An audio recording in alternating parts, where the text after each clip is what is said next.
ఓం సెన్నో మిత్రస్యం వరుణః సెన్నో భవత్పర్యమా సెన్న ఇంద్రో బృహస్పతిః సెన్నో విష్ణురుక్రమా. ఓం గురుర్బ్రహ్మ గురుర్విష్ణు గురుర్దేవో మహేశ్వరః గురు సాక్షాత్ పరం బ్రహ్మ తస్మై శ్రీ గురవే నమః. ఎస్పీ ఛానల్కి స్వాగతం సుస్వాగతం అండి. దత్తాత్రేయుడి చేత అనేకమైన వరాలు పొందినటువంటి 1000 బాహువులు కలిగిన కార్తవీర్యార్జునుడు నలుగురు దిక్పాలకులని ఇంద్రుడు, కుబేరుడు, వరుణుడు, యముడు మొదలైన నలుగురు దిక్పాలకులని కూడా జయించి త్రైలోకాధిపత్యాన్ని తన చేతిలోకి తీసుకుని అందరినీ గడగడ వణికించిన రావణాసురుణ్ణి కూడా తన చెరసాలలో బంధించాడు. అటువంటి కార్తవీర్యార్జునుడు సుగ్రీవుడి అన్నగారైనటువంటి వాలిని కూడా తను బంధించి తన చంకలో ఇరికించుకుని ఆకాశ మార్గంలో వెళ్ళి సముద్రం దగ్గర చంకలో ఉండగానే ఆయన చేయవలసిన సంధ్యావందన కార్యక్రమాలన్నింటినీ కూడా చేశాడు. అంటే రావణాసురుడిని అలాగే వాలిని కూడా తన యొక్క బలం చేత గెలిచినటువంటి కార్తవీర్యార్జునుడు పరశురాముడి చేతిలో వధింపబడ్డాడు. అది ఎందుకని అంటే, ఎలా వధింపబడ్డాడు అంటే దానికి ఒక కారణం ఉంది. పరశురాముడి చేత వధింపబడటానికి ఒక శాపం ఒకటి ఉంది. అందరికీ తెలిసిన కారణం, సాధారణంగా పరశురాముడి యొక్క తండ్రిని వధించిన కారణం చేత పరశురాముడి చేతిలో వధింపబడ్డాడు అనే ఒక కారణం అయితే, ఒక శాపం కూడా ఒకటి ఉంది. అదేమిటి అంటే, పూర్వము ఈయన కార్తవీర్యార్జునుడు రాజ్యాన్ని పరిపాలిస్తున్న సమయంలో ఆదిత్యుడు అంటే సూర్య భగవానుడు బ్రాహ్మణుడి వేషం వేసుకుని వచ్చాడు. వేషం వేసుకుని వచ్చి కార్తవీర్యార్జునుడి దగ్గరికి వచ్చి తన గురించి పరిచయం చేసుకున్నాడు. అంటే బ్రాహ్మణ వేషంలో వచ్చినప్పటికీ కూడా నేను ఆదిత్యుణ్ణి అని పరిచయం చేసుకుని, నాకు ఆహారం ఏదైనా ఇవ్వు, ఆహారం కావాలి, నాకు ఆహారంగా ఏదైనా ఒక స్థానాన్ని, ఒక ప్రదేశాన్ని, ఒక ప్రాంతాన్ని ఇవ్వమని అడిగాడు ఆదిత్యుడు. అడిగితే కార్తవీర్యార్జునుడు అన్నాడు, ఓ మహానుభావ, నీ అంతటి గొప్పవాళ్ళు నా దగ్గరికి, నా రాజ్యానికి రావటం, నన్ను వెతుక్కుంటూ రావటం, నాకు ప్రత్యక్షం అవటం, నా కళ్ళకి కనపడటం మహద్భాగ్యం. నీ అంతటి నువ్వు నాకు ఆహారం కావాలి అని నన్ను అడుగుతున్నావు. అది నా పూర్వజన్మ సుకృతం. అయితే నాకు అనేకమైన శక్తులు ఉన్నాయి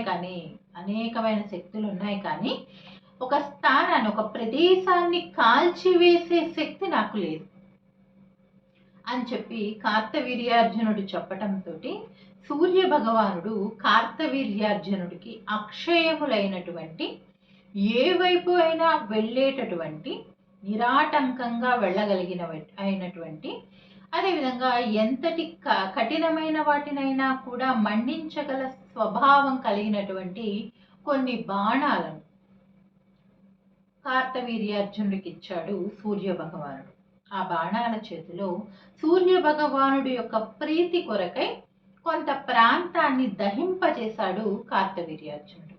ఆ ప్రాంతంలో అడవి, ముందుగా అడవిని దహింపజేస్తే అడవితో పాటుగా అడవిలో ఉన్నటువంటి సమస్తమైనటువంటి వృక్షాలన్నీ కూడా దహింపబడ్డాయి. అలాగే అడవిలో తిరిగేటటువంటి మృగాలు, జంతువులు అన్నీ కూడా దహింపబడ్డాయి. అలాగే అడవిని ఆనుకుని ఉన్నటువంటి జనపదాలు, అడవిలోనే ఉండేటటువంటి ముని ఆశ్రమాలు అన్నీ కూడా పూర్తిగా నామరూపాలు లేకుండా దహించబడ్డాయి. ఎంతగా దహించబడ్డాయి అంటే అక్కడ ఒక చిన్న మొక్క కూడా మిగలలేదు, అంతగా సమూలంగా దహింపబడింది. సరే, సూర్య భగవానుడు తను కోరుకున్న ఆహారం లభించినందుకు సంతోషించాడు, ఆయన వెళ్ళిపోయాడు. అయితే అదే కాలంలో భార్గవుడు అనేటటువంటి ఒక ఋషీశ్వరుడు ఉండేవాడు. ఆయన నీళ్లల్లో దిగి తపస్సును ఆచరిస్తున్నాడు.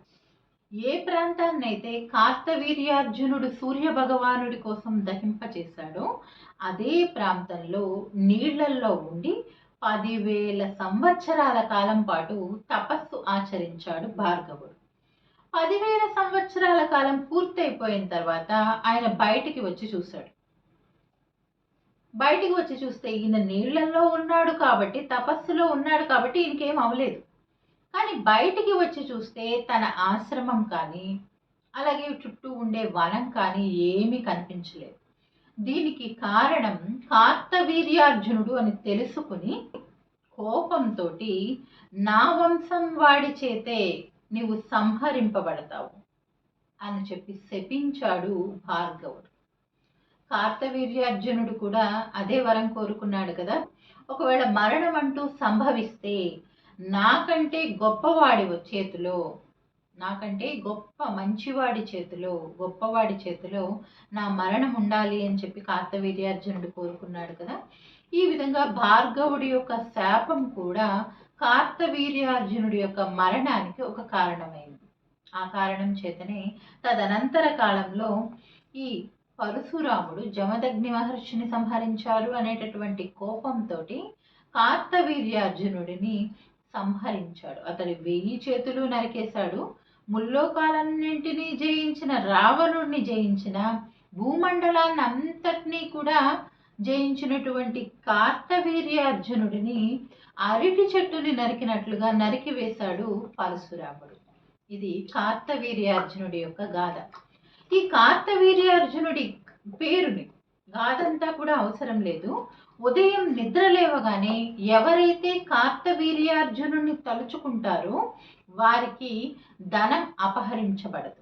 అంటే దొంగతనం జరగటం లాంటివి, మన ధనం పోవటం లాంటివి, మన సంపద పోవటం లాంటివి జరగవు. ఒకవేళ అలాంటివి ఏమైనా జరిగినా అవి తిరిగి వస్తాయి, మన దగ్గరికి వస్తాయి. అంతటి గొప్ప మహత్తు కలిగినది ఈ కార్తవీర్యార్జునుడి కథ. మరి ఆ తదనంతర విశేషాలని మన తర్వాత వీడియోలో తెలుసుకుందామండి. మీకు ఈ వీడియో నచ్చినట్లయితే లైక్ చేయండి, షేర్ చేయండి, మా ఛానల్ని సబ్స్క్రైబ్ చేయండి.